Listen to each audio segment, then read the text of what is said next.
Okay, മോട്ടോറോളയുടെ motto G10 power എന്ന് പറയുന്ന phone ഇന്ത്യയിൽ ലോഞ്ച് ആയിരിക്കുകയാണ്. ഈ ഒരു മോഡലിനെ കുറിച്ച് നോക്കാൻ നേരത്ത് ഫെബ്രുവരിയിൽ ഇറങ്ങിയ മോട്ടോ G10 എന്ന മോഡലിന്റെ ചെറിയൊരു ഇംപ്രൂവ്ഡ് വെർഷൻ, അതായത് ബാറ്ററിയിലും ചാർജിംഗ് സ്പീഡിലും ചെറിയൊരു ഇംപ്രൂവ്മെന്റ് വരുത്തിയതിനു ശേഷമാണ് മോട്ടോ G10 പവർ എന്ന് പറയുന്ന മോഡൽ വന്നിരിക്കുന്നത്. മോട്ടോ G10 പവറിന്റെ ബാറ്ററിയും ചാർജിംഗ് നോക്കുകയാണെങ്കിൽ 6000 mAh ബാറ്ററിയാണ് ഈ ഒരു മോഡലിൽ വരുന്നത്. അതായത് മോട്ടോ G10 പവറിൽ വരുന്നത് 20 വാട്ട് ചാർജിംഗ് സപ്പോർട്ട് ചെയ്യുന്ന 6000 mAh ആണ്. അതേസമയം മോട്ടോ G10-ലായിരുന്നെങ്കിൽ 5000 mAh ബാറ്ററിയാണ് വന്നിരിക്കുന്നത്. അതായത് 10 വാട്ട് മാത്രം ചാർജിംഗ് സപ്പോർട്ട് ചെയ്യുന്ന 5000 mAh ബാറ്ററിയാണ് വന്നിരിക്കുന്നത്. മോട്ടോ G10-ന്റെ ഡിസ്പ്ലേ സൈഡൊക്കെ നോക്കുകയാണെങ്കിൽ 6.5 ഇഞ്ചസിന്റെ IPS LCD ഡിസ്പ്ലേ ആണ് വന്നിരുന്നത്. റെസൊല്യൂഷൻ നോക്കുകയാണെങ്കിൽ 720x1600 ആണ് വന്നിരുന്നത്. അതായത് 720x1600 പിക്സൽസ് ആണ് റെസൊല്യൂഷനായി വന്നിരുന്നത്. അതുപോലെ റിഫ്രഷിംഗ് റേറ്റിന്റെ ഭാഗം നോക്കുകയാണെങ്കിൽ 60 Hz റിഫ്രഷിംഗ് റേറ്റ് നൽകിയിരുന്ന ഒരു ഡിസ്പ്ലേ കൂടിയായിരുന്നു മോട്ടോ G10-ൽ വന്നിരുന്നത്. ചിപ്സെറ്റിന്റെ ഭാഗം എടുത്ത് നോക്കുകയാണെങ്കിൽ സ്നാപ്ഡ്രാഗൺ 460 എന്ന് പറയുന്ന ചിപ്സെറ്റ് ആണ് വന്നിരുന്നത്. അതായത് 4GB plus 64GB storage വേരിയന്റിൽ Snapdragon 460 എന്ന് പറയുന്ന ചിപ്സെറ്റ് ആണ് മോട്ടോ G10-ൽ വന്നിരുന്നത്. അതുപോലെ ക്യാമറയുടെ കാര്യങ്ങൾ എടുത്ത് നോക്കുകയാണെങ്കിൽ 48 MB ഒരു പ്രൈമറി സെൻസർ ആണ് വന്നിരുന്നത്.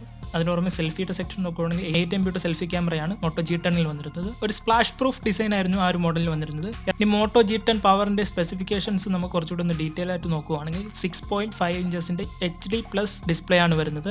അതായത് 1600x720 പിക്സൽസ് റെസൊല്യൂഷൻ തരുന്ന 6.5 ഇഞ്ചസിന്റെ HD+ ഡിസ്പ്ലേ ആണ് മോട്ടോ G10 പവർ എന്ന് പറയുന്ന മോഡൽ വരുന്നത്. ആസ്പെക്ട് റേഷ്യോ നോക്കുകയാണെങ്കിൽ 20:9 എന്ന് പറയുന്ന ആസ്പെക്ട് റേഷ്യോയിൽ വരുന്ന ഡിസ്പ്ലേ കൂടിയാണ്. ഒക്ടാകോർ സ്നാപ്ഡ്രാഗൺ 460 എന്ന് പറയുന്ന ചിപ്സെറ്റ് ആണ് വന്നിരിക്കുന്നത്. GPU Adreno 610 ആണ് വരുന്നത്. സ്റ്റോറേജിന്റെ സൈഡ് നോക്കുമ്പോഴും 4GB പ്ലസ് 64GB വേരിയന്റ് ആണ് വരുന്നത്. നമുക്ക് മെമ്മറി കാർഡ് ഉപയോഗിച്ച് 1TB വരെ എക്സ്റ്റെൻഡ് ചെയ്യാൻ സാധിക്കുന്നതാണ്. ആൻഡ്രോയിഡ് 11-ലാണ് ഈ ഒരു ഫോൺ റൺ ആകുന്നത്. ഇനി ക്യാമറ സെക്ഷനിലേക്ക് കടക്കുകയാണെങ്കിൽ കോഡ് ക്യാമറ സെറ്റപ്പ് ഈ ഒരു ഫോണിന് നൽകിയിരിക്കുന്നത്. 48 MB ഒരു പ്രൈമറി സെൻസർ. ആ സെൻസർ എടുത്ത് നോക്കുകയാണെങ്കിൽ സാംസങ്ങിന്റെ GM1 എന്ന് പറയുന്ന സെൻസറാണ് പ്രൈമറി ആയിട്ട് ഈ ഒരു ഫോണിൽ നൽകിയിരിക്കുന്നത്. അതിനുശേഷം 118 ഡിഗ്രി അൾട്രാ വൈഡ് ആംഗിൾ ലഭിക്കുന്ന ഒരു അൾട്രാ വൈഡ് ലെൻസ്, അതായത് 8 MB ഒരു അൾട്രാ വൈഡ് ലെൻസും ഇതിൽ വരുന്നു. അതിന്റെ കൂടെ 2 MB ഒരു ഡെപ്തും 2 MB തന്നെ ഒരു മാക്രോയും കൂടെ ചേരുന്ന കോഡ് ക്യാമറ സെറ്റപ്പാണ് ഈ ഒരു ഫോണിൽ വന്നിരിക്കുന്നത്. ഇനി സെൽഫിയുടെ ഭാഗം നോക്കുകയാണെങ്കിൽ 8 MB സെൽഫി ക്യാമറയാണ് വന്നിരിക്കുന്നത്. 3.5 mm ഓഡിയോ ജാക്ക് ഈ ഫോണിൽ വരുന്നുണ്ട്. റിയർ മൗണ്ടഡ് ആയിട്ടുള്ള ഫിംഗർ പ്രിന്റ് സ്കാനറാണ് ഈ ഫോണിൽ നൽകിയിരിക്കുന്നത്. അറൌണ്ട് 10,000 പ്രൈസിംഗിൽ ഈ ഒരു ഫോൺ ലഭിക്കും.